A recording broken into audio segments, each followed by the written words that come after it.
आज एक चीज तो साबित हो गई और मैं यकीन मानो यकीन के साथ कह सकता हूं कि जो सरोगर समंदर यहां मौजूद है, जो हजारों की तादाद में लोग आज यहां पर आए हैं, मजलिस को ज्वाइन किया है, इस बात की गवाही है कि अब सीमांचल में बहुत बड़ा तूफान आने वाला है पतंग का। ये तूफान पतंग का आ रहा है और पेट में डायरिया और दर्द होने वाला है राजद और तमाम मुख्तलिफ पार्टियों को। आपने साबित कर दिया, एक बिहारी आज देख लिया, एक बिहारी वाकई में अख्तर भाई 100 पे नहीं बढ़ा दो 100 और 200 पे भारी पड़ रहा है अभी। आज आप तमाम जानते हैं कि बिहार में आपके यहां सीमांचल में भी चुनाव आने वाला है, अनकरीब है, 1-2 महीने में चुनाव होंगे। जिस तरह मुख्तलिफ सियासत पार्टियां यहां चुनाव लड़ेगी, अपने अपने उम्मीदवारों को उतारेगी, इसी तरह मजलिस इत्तेहादुल मुस्लिमीन भी अपने उम्मीदवारों को सीमांचल से बिहार से उतारेगी और चुनाव के अंदर हिस्सा लिया जाएगा। और मुझे यकीन है कि इस मर्तबा इंशाअल्लाह पहले से भी ज्यादा तादाद में हमारे उम्मीदवार जीत के बिहार के असेंबली के अंदर जाएंगे। चुनाव है, हर बार जो ये लोग बोलते हैं कि आप आए हमारा वोट कट गया, हमारे लोग हार गए, हमारी चॉकलेट छीन गई, उनको पैगाम दिया। अख्तर साहब ने लेटर लिखा कि आइए साथ में कांधे से कांधा मिलाकर लड़ेंगे, बीजेपी एनडीए को हराएंगे, आइए साथ में, ताकि सेक्युलर वोटों का विभाजन ना हो, मिलके लड़ेंगे, मगर इनके कानों में जू नहीं रहेंगी। 1-2-3 जगह इन्होंने बोल दिया कि हमको तो बोला ही नहीं गया, जब सवाल किए गए तो इनकी हालत टाइट, जवाब नहीं दे सके कि क्या करना है। तो अख्तर भाई और एमआईएम ने क्या किया, पटना में पूरी तरह से ढोल बाजे के साथ पहुंच गए तेजस्वी के घर। वहां पर एक स्लोगन लगाया, मैं चाहूंगा कि उनके कान तक आवाज पहुंचे सीमांचल की इस धरती पे, तो मैं स्लोगन लगाऊंगा, आप मेरा साथ देंगे, बोलेंगे, मैं बोलूंगा, आप साथ में बोलिए। लालू तेजस्वी अपने कानों को खोल, तेरे दरवाजे पे बज रहा है ढोल, महागठबंधन के लिए अपना दरवाजा खोल, वरना खुल जाएगा तेरा एमवाई समीकरण का पोल। पूरी पोलम बोली खुल जाएगी, फिर बोलना नहीं क्यों आए बा, ऐसा करके चले गए। क्योंकि मजलिस इत्तेहादुल मुस्लिमीन डरने और घबराने की जमात का नाम नहीं है, जो बोलते करके दिखाते और जो करते होता है फिर हम देखते हैं उस बात। इसलिए पहले बोल रहा हूं, अभी भी वक्त है प्यारे, मान जाए, इसके बाद समझाने का टाइम नहीं होगा। पूरी तरह हम लड़ेंगे, पूरी हिम्मत के साथ, ताकत के साथ लड़ेंगे और बराबर तुमको सबक सिखाएंगे। हमने ऑफर दिया तो ये कोई डर और घबराहट के लिए नहीं दिया,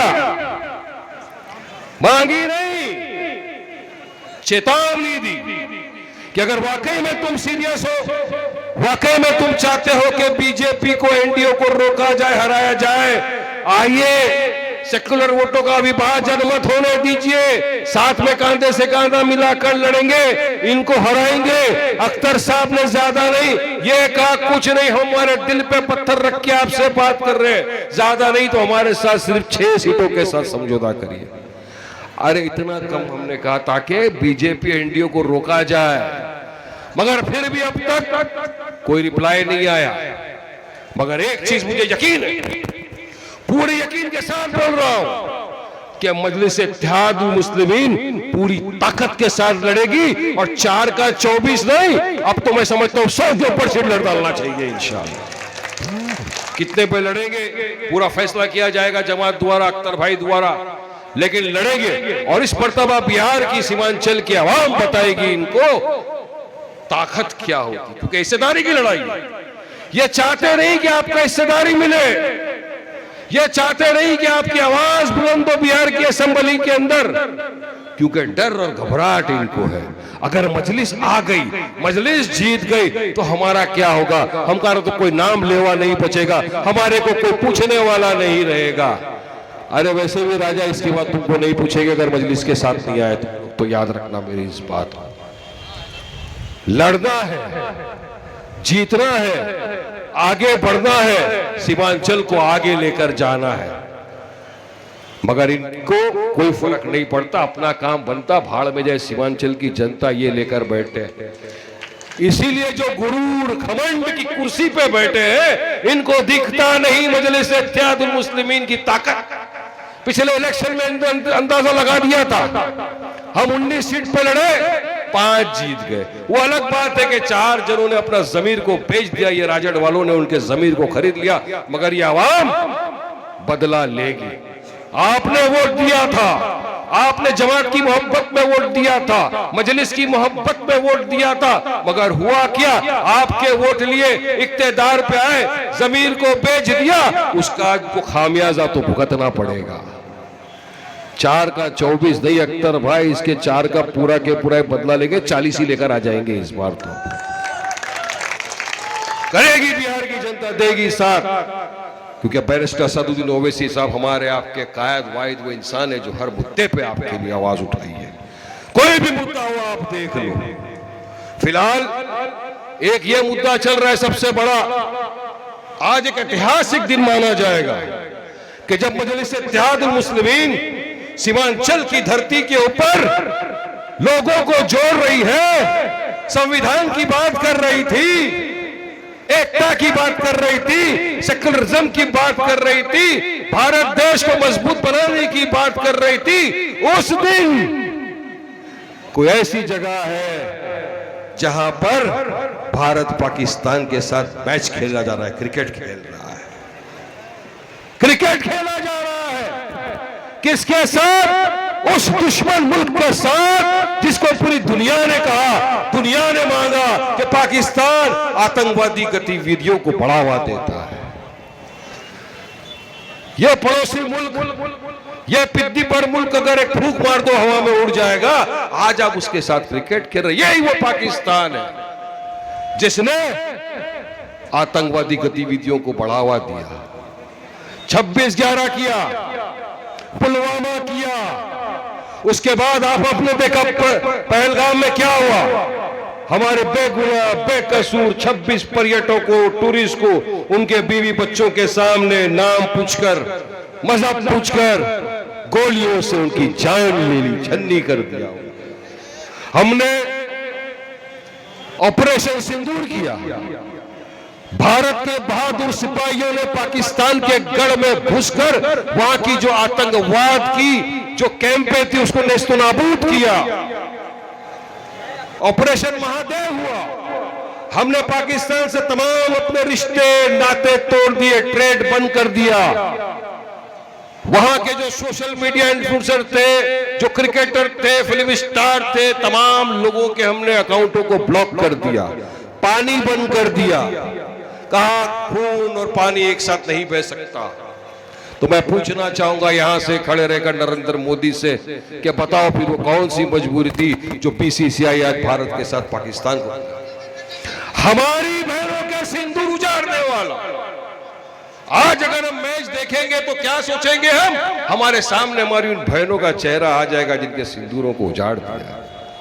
तो इनको शर्म नहीं आती? अरे वारिस पठान थूकता है ऐसे पैसों के ऊपर जहां पर मेरे देश की मान मर्यादा इमोशन का सवाल आ जाए। मेरी बहनों के सिंदूर को जिसने उजाड़ दिया, उनके साथ पाकिस्तान के साथ क्रिकेट खेला जाए, उन प्लेयर क्या सोचेंगे? वो जिसके साथ जाएंगे तुम टॉस उड़ाएंगे, हाथ मिलाएंगे। अरे खुदा ना खास्ता अगर तुम्हारे घर के किसी को किसी ने मार दिया होता तो क्या तुम उस दुश्मन के साथ जाकर खेलते? नहीं ना। यही दिखाना चाहता हूं मैं आपके सामने, इनका दो मुहैया जो चेहरा है, दो मुहैया जो रूप है। ये बोलते कुछ है, करते कुछ है, मगर इनको आपकी नहीं पड़ी है, इनको आपकी फिक्र नहीं, इनको आपके जज्बात की फिक्र नहीं, आपकी फिक्र नहीं। इनको बस सिर्फ पैसा दिखता है। और साथ में इनके लगे कौन है? नीतीश बाबू। वो तो उनके लिए तो गाना बना है, गली गली घूमे भौरा बेईमान, कभी इस डाल पे, कभी इस डाल पे, कभी इस डाल पे, हर तरह डाली डाली घूम रहे हैं।